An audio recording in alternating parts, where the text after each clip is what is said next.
Hey, I'm looking at you. You know what you did. You screwed up on Kickstarter.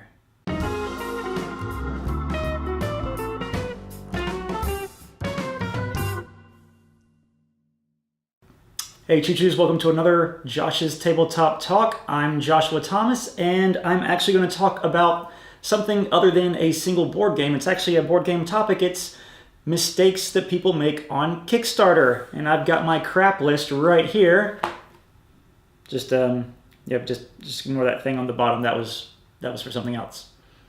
But I want to talk about things that people constantly get wrong on their Kickstarter campaigns and in the games that they create out of Kickstarter. Now, I'm not saying that these games are bad. In fact, I quite enjoy these games, and I think that they're very good quality, and a lot of these are in the top 1,000 and even the top 100 on Board Game Geek. So yeah, this is these games I've been fortunate enough to not have too many problems with.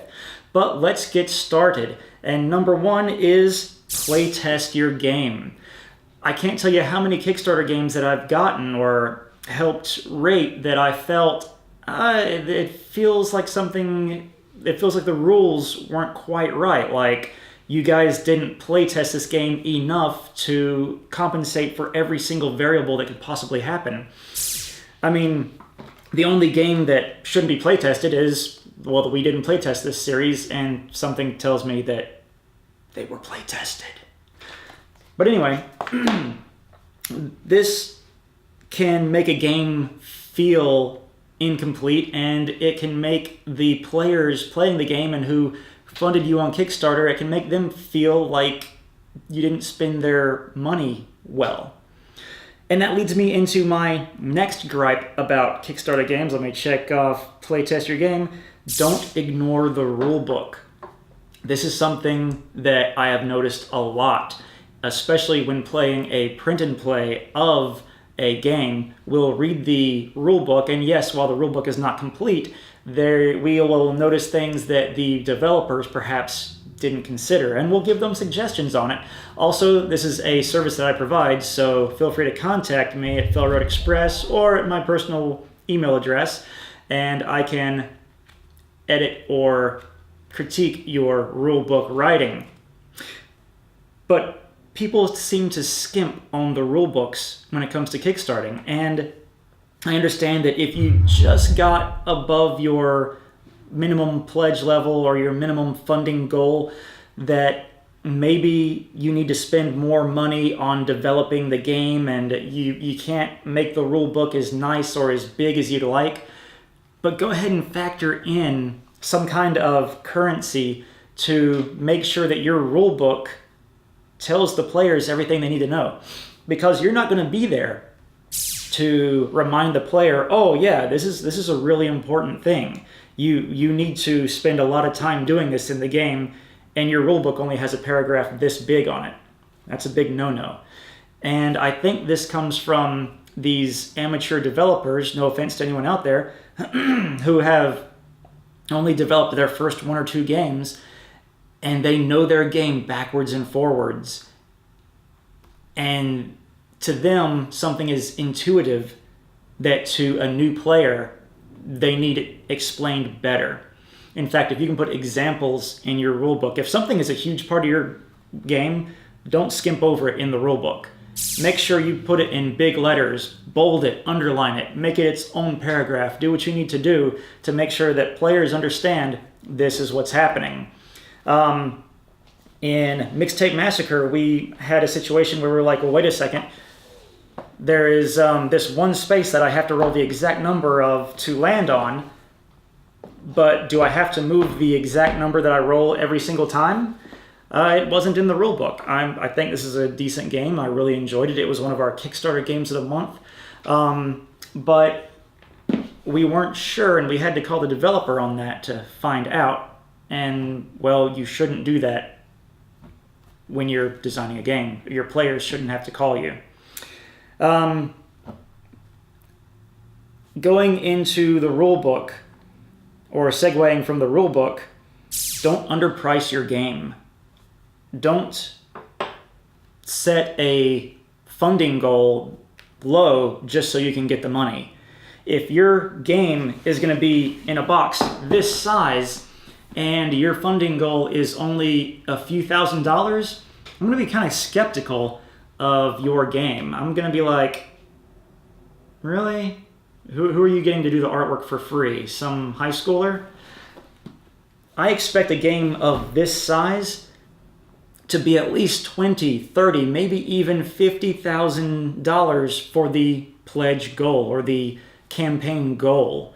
If you're creating a game this size or this size, then yeah, I can see only needing a few $1,000s to get it published. If there's only cards, no problem. But when you're needing to make molds for miniatures, that's expensive. So, 3 down, only 3 to go. Now we're going to get back into the Kickstarter campaign itself. Have a low backer option. Now, Kickstarter kind of fixed this about a year ago in creating a pledge, kind of create your own pledge level. You can give $1, you can give $13.79 if you wanted to. But a lot of Kickstarter campaigns will only give you the option of pledging, say, $30 to get the game itself and nothing below that. And I understand that, well, you don't want people to just give you $5, but honestly, the people who are willing to give you $5 or $1, they're not going to give you that money if you don't have that pledge option. If you just have your $65 get the game level, people are going to say, you're really not thinking about me, are you? Giving a low pledge level means that for people like me, you're giving them the option to give you a few bucks, which could end up giving you hundreds of dollars. And it'll also allow them to keep up with your progress of your game, because a lot of backers are going to pledge a low amount to keep an eye on your game, and they're going to say, you know what? If I feel like this game is going in the right direction, I'm going to go ahead and up my pledge level, maybe to the point where I'm going to get the game, or maybe where I'm going to get the deluxe version of the game. You never know. So give plenty of pledge options. That's good to go. Now, continuing on the Kickstarter campaign itself, have a kick-ass campaign from the launch. You can go on Kickstarter today, and I guarantee you're going to find some board game campaign on there that you can flick your mouse scroll wheel one time and you're at the bottom of the campaign. There were no pictures, only just a paragraph of, this is my idea of the game that I want to create. You're never going to get pledged. Sorry. You need to show people everything that they are going to get, and you need to go ahead and have some stretch goals in mind. I can't tell you how much stretch goals are going to motivate people to pledge higher levels on your campaign and to get other people involved in it so that they can get those stretch goals. And keep in mind that improving the quality of your game pieces isn't necessarily improving the quality of your game. You want to improve the replay value of your game. Now, if you've got flimsy cards and you want to make sure that the card core is nice and sturdy so that when people are shuffling the cards endlessly, that those cards stay nice and straight, I can understand that. But when you just want to start printing faces on your meeples, is it really adding anything to the game? No. Kick-ass campaign, check. And finally, the last thing I want to talk about is understand modern gaming.